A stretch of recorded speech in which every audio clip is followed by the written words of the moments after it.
I didn't realize it at first. When you're young and in love, you mistake pain for passion and jealousy for proof that you matter. Back then, she was my whole world, my childhood sweetheart, the girl who knew my favorite hiding spots, my fears, my dreams, and the way my voice cracked when I lied. We grew up side by side, our lives stitched together by school corridors, shared secrets, and promises whispered under the open sky. Everyone thought we were inseparable. And in many ways we were.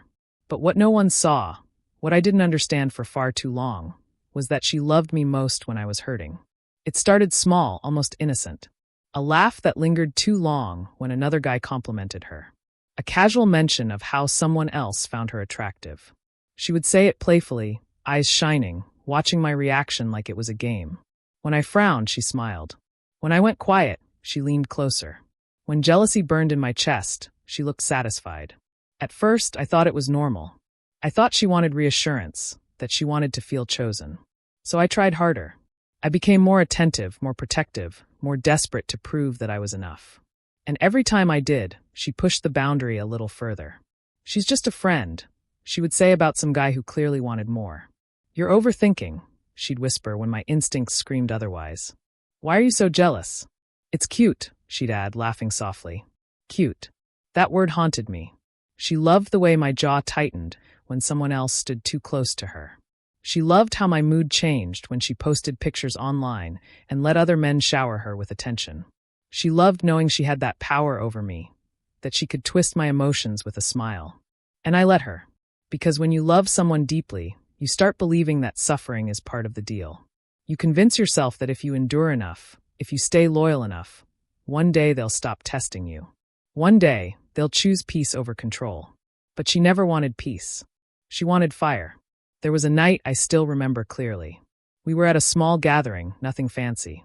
Music playing softly, people laughing, the kind of night that should have been easy. She wore a dress I had never seen before, simple, elegant, and just revealing enough to draw attention. I noticed the way men looked at her. She noticed that I noticed.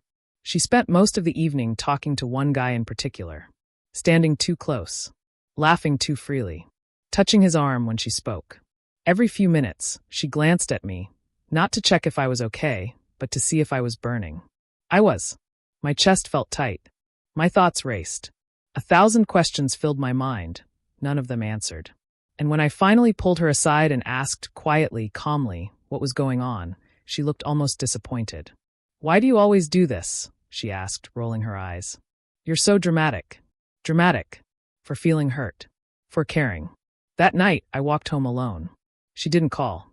She didn't text. The next day, she acted like nothing had happened. And when I tried to explain how I felt, she laughed it off. "You're just jealous," she said. "It means you love me." What she didn't say was that my jealousy fed her ego. That my insecurity made her feel powerful. That watching me burn reassured her that she still had control. Over time, I started losing pieces of myself. I became quieter around friends. I doubted my worth. I questioned my instincts. I stopped trusting my own feelings, because every time I expressed them, she made me feel wrong for having them. Still, I stayed. Because she was my childhood sweetheart. Because of history. Because of memories that felt too precious to abandon. I told myself that no one else would understand me the way she did. I told myself that this was love, messy, painful, intense love. But love isn't supposed to feel like you're constantly on trial. The turning point didn't come with a big argument or a dramatic breakup. It came quietly, almost gently. One day, I looked at myself in the mirror and didn't recognize the person staring back. The confidence I once had was gone. The spark in my eyes had dimmed. I realized that I wasn't living. I was reacting. Reacting to her moods, her games, her need for validation. And for the first time, instead of asking, "Why does she do this?" I asked, "Why do I allow it?" That question changed everything. I started pulling back, not out of spite, but out of self-respect. I stopped chasing reassurance. I stopped explaining my feelings over and over. I focused on my work, my goals, my growth. The less fuel I gave the fire, the more uncomfortable she became. She noticed the change immediately. "Why are you so distant?" she asked one day. "Why don't you get jealous anymore?" she asked another. There it was. The truth hiding in plain sight. She missed the version of me that burned for her. But that version was exhausted. I didn't leave her right away. Healing isn't instant. Letting go of someone you've loved since childhood takes time. But something inside me had shifted. I was no longer willing to set myself on fire just to keep her warm. She tried harder then, flirting more openly, testing boundaries more aggressively. And when those tactics failed, she accused me of changing, of becoming cold, of not loving her enough. Maybe she was right. Maybe I didn't love her the way she wanted anymore. Because the way she wanted to be loved required me to suffer. And I was done paying that price. Looking back now, I understand something I couldn't see back then. She didn't love watching me burn because she hated me. She loved it because it made her feel powerful, desired, important. My jealousy was her mirror. It reflected her worth back to her. But I learned a hard truth too. Anyone who needs your pain to feel valuable is not meant to be your forever. This was just the beginning of my awakening.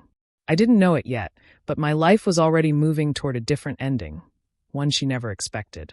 A future where love didn't feel like a battlefield, and peace wasn't something I had to beg for. And the fire she once enjoyed? It was slowly turning into clarity. By the time I understood what was happening, the game was already perfected, and I was the main player without ever agreeing to the rules. Jealousy didn't enter our relationship suddenly. It grew slowly, like a habit she learned to enjoy. At first, it was accidental, or at least that's what I told myself. A mention of someone who liked her. A screenshot of a message she forgot to hide.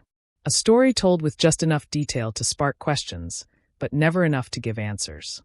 Each time, she watched me closely, studying my reaction the way someone studies a reflection in the mirror. And every time my face tightened, every time my voice lowered, every time I asked a careful question, I could see it. The spark in her eyes. The quiet satisfaction she tried and failed to hide. Jealousy became her favorite game because I kept playing. She learned exactly how to trigger it. She knew my weak spots, how I hated feeling replaceable, how I feared being taken for granted, how silence hurt me more than words. So she used those things with precision. If she wanted attention, she'd mention another guy. If she felt bored, she'd flirt just enough to keep me uneasy. If she felt insecure, she'd provoke me until I reacted, proving to herself that I still cared. And the cruelest part? She never crossed a line clearly enough for me to walk away. Everything lived in the gray area. Plausible deniability, innocent smiles, jokes that went just far enough to sting but not far enough to accuse. "You're imagining things," she'd say calmly. "I can't even talk to people now. Why are you so insecure?" Each sentence was a move in the game. And every time I defended myself, I lost a little more ground. I started monitoring my tone, my words, even my facial expressions. If I reacted too strongly, I was controlling. If I stayed quiet, I was distant. There was no winning, only enduring. The game wasn't about resolving jealousy. It was about creating it, feeding it, keeping it alive. There were days I blamed myself. I told myself I was too sensitive, too possessive, too emotional. I compared myself to other men who seemed unbothered, confident, unshaken. I wondered why I couldn't be like them. Why I cared so much. What I didn't realize then was that confidence erodes when someone keeps pulling the ground out from under your feet. She would dress differently when she knew certain people would be around. Laugh louder. Touch arms. Lean closer. Then later, when we were alone, she'd accuse me of ruining the mood. "You were acting weird," she'd say. "You embarrassed me. People noticed." People. Always people. Never her. The truth was, she noticed me noticing her, and that was all she cared about. There was one moment that stays with me more than the rest. We were sitting together, scrolling through her phone. A message popped up from a name I didn't recognize. She didn't rush to hide it. She didn't explain it either. She just kept scrolling, pretending nothing happened. I waited. My chest tightened. My thoughts spiraled. Finally, I asked, "Who's that?" She looked at me slowly, then smiled. Not reassuring. Not loving. Amused. "Relax," she said. "You're overthinking again." That smile told me everything. She knew exactly what she was doing. And instead of stopping, she enjoyed it. From that day on, jealousy wasn't a side effect. It was the objective. She'd disappear for hours and reappear with vague stories. She'd mention compliments she received in passing, as if they meant nothing, while watching to see if they meant something to me. She'd compare me to others, not directly but subtly. "He's so confident. He's really ambitious. He's very mature." Each sentence was a comparison without saying my name. Each one chipped away at me. And still I stayed. Because hope is powerful. I hoped that if I loved her harder, she'd stop needing these games. I hoped that one day she'd look at me and choose stability over stimulation.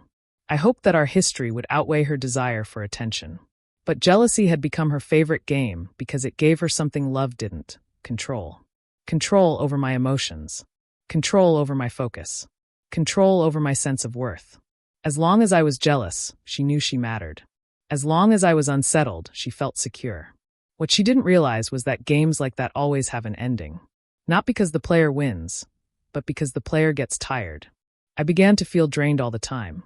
Not angry, not sad, just empty. The emotional highs and lows exhausted me. I noticed how peaceful life felt when she wasn't around. How calm my thoughts were when I didn't have to decode her behavior. That scared me more than anything, because it meant the problem wasn't outside anymore. It was us. One evening, she accused me again, this time of not reacting enough. "You don't even care anymore," she said. "You used to get jealous. At least then I knew you loved me." That sentence hit me harder than any argument ever had. She didn't miss my love. She missed my jealousy. And suddenly, everything made sense. All the moments I thought were misunderstandings. All the times I thought communication would fix things. All the nights I lay awake wondering what I did wrong. Nothing was broken for her. It was working exactly as she wanted. That night, for the first time, I didn't argue. I didn't explain. I didn't apologize. I just listened. And in that silence, something inside me settled. I realized I didn't want to be loved this way for the rest of my life. I didn't want a relationship where peace felt suspicious and calm felt like neglect. I didn't want to prove my love through pain. Jealousy should be a warning sign, not a requirement. She thought the game would keep going forever. That I'd always react, always chase, always burn just enough to keep her warm. But games lose their power when you stop playing. And without knowing it yet, I was already reaching that point. The moment where jealousy no longer controlled me, and her favorite game began to fall apart. Because what she mistook for endless devotion was actually a man slowly waking up. And once you wake up, you never burn the same way again. There wasn't a dramatic moment when it happened. No shouting. No tears. No slammed doors or final speeches. The day I stopped chasing her arrived quietly, almost like a whisper. And maybe that's why it changed everything.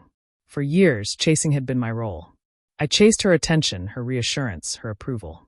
I chased explanations for things that never made sense. I chased peace in a relationship that thrived on chaos. I didn't call it chasing back then. I called it love. I told myself that love meant effort, that patience proved devotion, that endurance showed strength. But that day, something inside me finally gave up. It started with a feeling I couldn't ignore anymore: exhaustion. Not the kind that sleep fixes, but the kind that settles into your bones. I was tired of guessing her moods, tired of rereading messages for hidden meanings, tired of wondering if today I'd be enough or if she'd need more attention from somewhere else. I was tired of chasing someone who never stood still. That morning, I woke up and didn't check my phone right away. That alone felt strange. Normally, the first thing I did was see if she had texted, posted something, or disappeared again. My mood used to depend on that screen. But that day, I lay there, staring at the ceiling, and realized something uncomfortable. I felt calm. No rush of anxiety. No tightness in my chest. Just quiet. Later that day, she did what she always did. She sent a message designed to provoke me. Nothing direct, just enough to poke at old insecurities. A mention of someone she'd run into. A casual comment about how fun it was. In the past, I would have responded immediately, asking questions I pretended not to care about. This time, I didn't. Minutes passed. Then an hour. My phone stayed still on the table. And with every moment I didn't reply, a strange sense of relief washed over me. It wasn't anger or revenge. It was freedom. When I finally did respond, my message was simple. Neutral. Almost detached. She noticed instantly. "Why are you being weird?" she asked. "You're acting different." Different. Yes. Because for the first time, I wasn't chasing. She tried harder after that. The tactics escalated. Longer silences, bolder hints, sharper words. She accused me of pulling away, of losing interest, of changing without explanation. And for the first time, I didn't rush to fix it. I listened instead. Every accusation revealed more truth than she realized. She wasn't upset because she missed me. She was upset because she missed the control. She missed knowing that she could trigger a reaction anytime she wanted. Chasing had been the fuel. And I had cut off the supply. There was a moment later that week when she confronted me directly. We sat across from each other, the space between us heavier than any argument we'd ever had. "Do you even care anymore?" she asked, frustration sharp in her voice. I thought about all the nights I'd stayed up worrying about her. All the times I'd swallowed my pride to keep the peace. All the times I'd blamed myself for her games. "I care," I said honestly. "I just don't chase anymore." She didn't understand. Or maybe she didn't want to. Because when you stop chasing, you force the other person to face a choice. Step forward or let go. And she had never been interested in stepping forward. I began noticing things I'd ignored before. How conversations always revolved around her. How my needs were treated like inconveniences. How love, in her world, was measured by how much I was willing to sacrifice. The more I observed, the clearer it became. Chasing had blinded me. Letting go opened my eyes. Friends commented on the change too. They said I seemed lighter, more focused, more like the person I used to be. I laughed more. I slept better. The constant tension that had lived in my chest for years slowly faded. And still she tried. One night, she showed up unexpectedly, emotional, almost desperate. She spoke about our past, our memories, everything we'd been through together. For a moment, I felt the old pull. The urge to reassure her, to promise things would go back to how they were. But I knew the truth. Going back meant chasing again.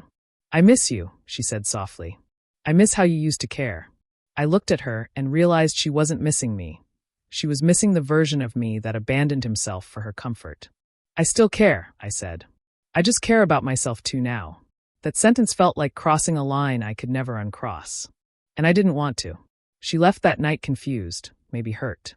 And for the first time, I didn't feel guilty. Because choosing yourself after years of neglect isn't cruelty, it's survival. The day I stopped chasing wasn't the end of the relationship, but it was the end of my self-betrayal. I learned that love doesn't need pursuit to exist. That real connection doesn't make you feel replaceable. That anyone who demands you chase them is running from something within themselves.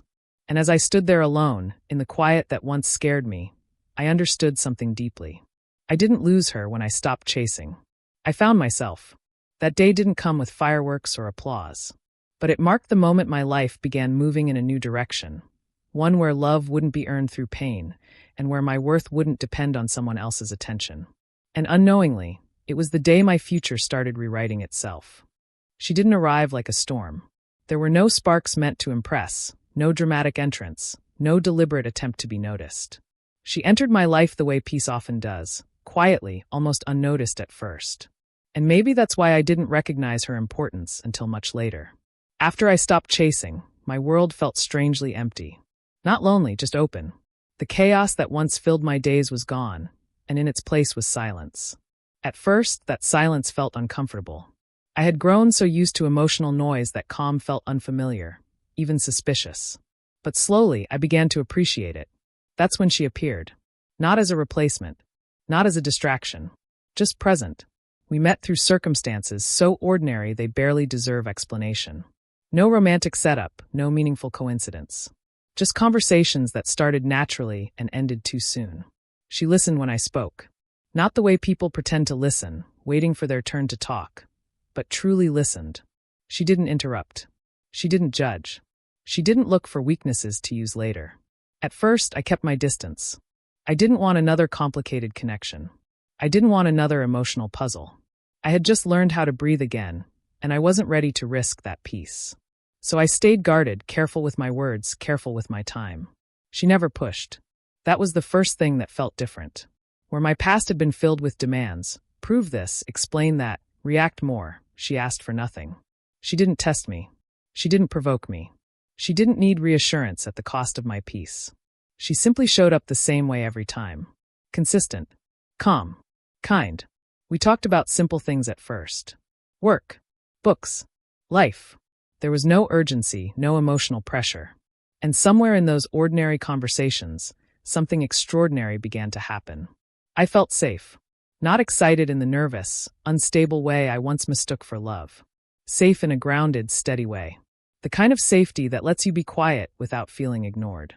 The kind that allows pauses without suspicion. She never made me jealous. Never tried to.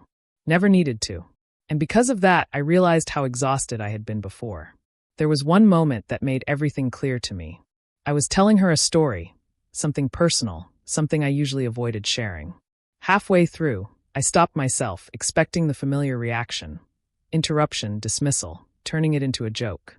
Instead, she looked at me and said softly, "Take your time." No one had ever said that to me before. In that moment, I understood how starved I had been for simple respect. She didn't enter my life loudly because she didn't need to compete with anyone. She wasn't trying to win me over. She wasn't trying to be chosen. She was whole on her own. And that scared me, because when someone doesn't need you, but still chooses to be there, it forces you to confront something honest.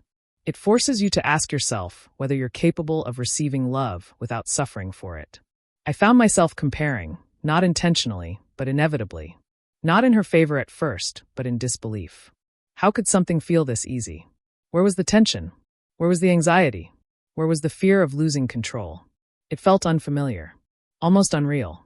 She noticed my hesitation but never questioned it. She gave me space without creating distance.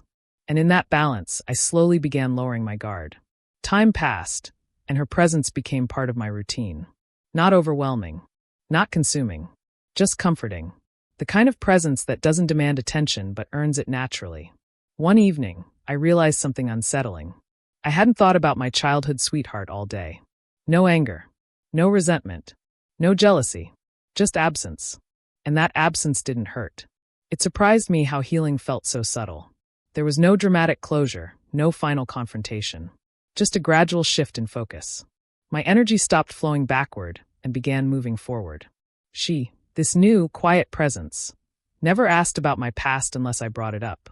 And when I did, she didn't react with curiosity fueled by comparison. She reacted with understanding. "That sounds painful," she said once. "You didn't deserve that." Such a simple sentence. But it carried more validation than years of explanations ever had. I realized then that love doesn't need to hurt to be real. That intensity without stability is just chaos disguised as passion. That someone who truly cares doesn't enjoy watching you struggle. She didn't enter my life to save me. She entered my life when I had already started saving myself. And because of that, what grew between us felt healthy. Balanced. Real. I noticed how I laughed more around her. How I wasn't constantly monitoring my behavior. How I could disagree without fear. How silence felt comfortable instead of threatening. There was no game to win. No role to play. No version of myself I had to perform. Just me. One night, as we sat together talking about nothing important, she smiled and said, "You seem lighter lately." I didn't tell her why. But she was right. The weight I'd carried for so long was gone. And I realized something profound in that moment. The right person doesn't add to your burden. They make you forget you were carrying one. She didn't rush the future. She didn't demand promises. She didn't ask me to choose. And maybe that's why slowly, naturally, I did. I began to understand why my past relationship had felt so consuming. It wasn't love. It was dependency mixed with control. And what I felt now wasn't fireworks, but it was warmth that didn't burn. Someone else had entered my life quietly. Not to compete with my past. Not to prove anything. Not to make anyone jealous. She entered when I was ready for something different. And without knowing it yet, without forcing it, without drama, she was becoming part of a future that felt peaceful. Something I once thought I didn't deserve. The loud love taught me what pain felt like. The quiet one taught me what peace meant. And I was finally learning the difference. Some decisions announce themselves with urgency. They arrive like storms, demanding immediate action, forcing choices in the heat of emotion. But the decision that changed everything for me came differently. It arrived slowly, patiently, after weeks of silence, clarity, and uncomfortable honesty with myself. It wasn't about choosing between two women. It was about choosing between two versions of my life. For a long time, I had lived in a state of emotional reaction. Every choice I made revolved around keeping someone else comfortable, keeping the peace, keeping a connection alive, even when it was slowly draining me. Letting go of that pattern didn't immediately give me answers. It gave me space. And in that space, the truth became impossible to ignore. The truth was simple, but painful. Going back would be easier than moving forward. Familiar pain has a strange comfort to it. You know where it hurts. You know what to expect. You know how to survive it. And my past relationship, for all its chaos, was familiar. The games, the jealousy, the emotional tension, they were exhausting but predictable. The new presence in my life was different. Calm. Stable. Honest. And that scared me more than chaos ever had. because stability forces you to be responsible for your own happiness. You can't blame emotional storms on anyone else when the waters are calm. You have to confront your fears, your insecurities, your habits of self-sabotage. The decision I faced wasn't dramatic. No one was pressuring me. No one was demanding answers. And that freedom made the weight of choice even heavier. I asked myself questions I had avoided for years. Did I want a relationship where love had to be proven through suffering? Did I want to spend my life reacting instead of living? Did I believe I deserved peace? Or did I only feel worthy when I was struggling? These questions didn't have easy answers, but they had honest ones. I thought about my childhood sweetheart, the history we shared, the memories that felt irreplaceable. I remembered who I was when I was with her. Not the good moments, but the constant tension underneath them. The way I monitored my words.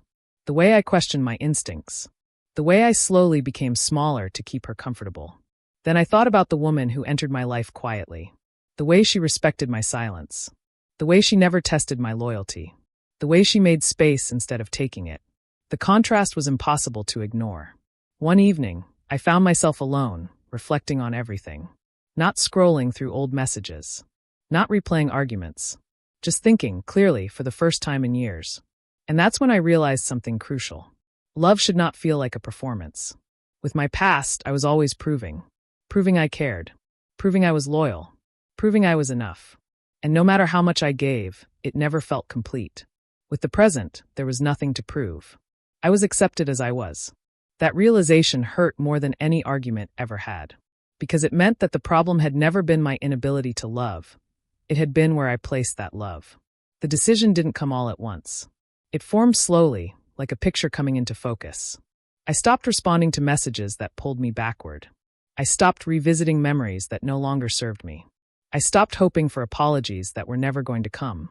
Instead, I chose honesty. When I finally spoke to my childhood sweetheart, the conversation was calm. No accusations. No anger. Just truth. I told her I couldn't continue in a relationship built on jealousy and control. I told her I needed something healthier. I told her I was done chasing. She didn't react the way I expected. She didn't beg. She didn't apologize. She didn't fight for us. She laughed softly and said, "So you've changed." In that moment, I understood everything. She wasn't losing me. She was losing the version of me that fed her ego. And she had no interest in the man I had become. Walking away felt strangely peaceful. Not because it didn't hurt, but because it felt right. For the first time, my heart and my mind were aligned. I wasn't abandoning love. I was choosing a different kind of it. Choosing peace over chaos felt like betrayal at first. Years of conditioning told me that love was supposed to be difficult, dramatic, intense. But as the days passed, that belief began to fade. The quiet woman in my life never asked me to choose her. She never demanded clarity. She simply remained present. And one day, without pressure, without fear, I realized I had already chosen. I chose mornings without anxiety. I chose conversations without manipulation. I chose a future that didn't require me to shrink. The decision that changed everything wasn't about marriage or commitment or endings. It was about self-respect. Once I made that decision, everything else fell into place naturally. My energy changed. My confidence returned. My boundaries became clear. I no longer felt guilty for wanting more than emotional survival. I learned that choosing yourself isn't selfish, it's necessary. That letting go of familiar pain creates room for unfamiliar peace. That the right path doesn't always feel exciting at first, but it feels steady. That decision didn't fix everything overnight. Healing takes time. Trust takes patience. Growth takes effort. But that decision set my life on a path I never thought I'd walk. A path where love wouldn't need to be chased. A path where jealousy wasn't a requirement. A path where peace wasn't a reward, but the foundation. That single decision changed everything. And it was leading me toward an ending my past could never imagine. And a beginning I was finally ready to accept. I never imagined my wedding would feel so quiet inside my chest, in the best way possible. Not quiet from emptiness, but quiet from certainty. There were no racing thoughts, no doubts whispering in the corners of my mind, no fear of losing control. Just a steady calm, the kind that tells you you're exactly where you're supposed to be. As I stood there, adjusting my cufflinks, I thought about how unexpected this moment would be for her. The girl who once believed my world revolved around her reactions. The girl who enjoyed my jealousy, who mistook my patience for weakness, who never imagined a future where I chose differently. This was the ending she never expected. Not because I was getting married, but because I was getting married without chaos. The woman beside me wasn't someone I had chased. She wasn't someone I had fought for at the cost of my dignity. She was someone who had walked into my life quietly and stayed without conditions. Standing there with her, I didn't feel like I had won anything. I felt like I had arrived. The ceremony was simple. No dramatic displays. No exaggerated vows meant to impress. Just honest words, spoken slowly, intentionally. When I looked at my bride, I didn't see someone I needed to protect myself from emotionally. I saw a partner, an equal, someone whose presence felt like home. As we exchanged vows, I realized something profound. I wasn't promising to survive love anymore. I was promising to live in it. I promised honesty without fear. She promised consistency without games. We promised peace, not perfection. In that moment, memories surfaced, not to distract me, but to remind me how far I had come. I remembered the nights of overthinking, the emotional exhaustion, the feeling of constantly being tested. I remembered the man who believed love had to hurt to be real. That man felt like a stranger now. I wondered briefly how my childhood sweetheart would react if she knew. Would she laugh it off, pretending it didn't matter? Would she feel a flicker of regret? Would she finally understand what she lost? And then I realized something important. It didn't matter. The need for her reaction, any reaction, was gone. That freedom was the greatest gift this wedding gave me. My bride squeezed my hand gently, grounding me in the present. That small gesture carried more reassurance than all the dramatic moments of my past combined. There was no performance here. No audience to impress. Just two people choosing each other without fear. As the ceremony ended and the applause filled the room, I didn't feel overwhelmed. I felt steady, rooted, certain. Later, during the quiet moments between celebrations, I reflected on how unexpected life can be when you stop forcing it. If someone had told me years ago that the man who burned with jealousy would one day stand calm at his own wedding, I wouldn't have believed them. Back then, my identity was tied to someone else's attention. My worth rose and fell with her moods. I mistook intensity for connection and chaos for passion. But this was different. This was love without the need to compete. I didn't marry my wife to prove anything. Not to my past. Not to anyone watching. I married her because with her, I didn't have to become smaller or louder or more reactive to be seen. I could simply be. That's what made this ending so unexpected. Not the wedding itself, but the version of me standing there. I wasn't angry. I wasn't bitter. I wasn't seeking revenge. I was at peace.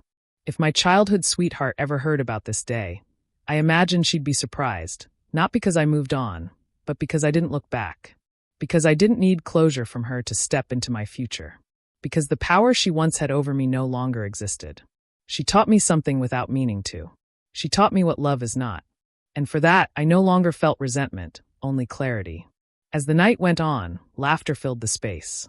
Friends and family celebrated. And through it all, I felt present. Not lost in memories. Not worried about what-ifs. Fully here. My wife leaned in and whispered, "You seem happy." I smiled because happiness wasn't something I had to think about anymore. "I am," I said. And for the first time, it wasn't fragile. This wedding wasn't a victory over my past. It was a farewell to it. An ending she never expected. And the beginning I finally deserved. Because the real ending wasn't that I married someone else. The real ending was that I no longer needed to be chased, tested, or burned to feel loved. I had learned that love, when it's right, doesn't feel like fire. It feels like home.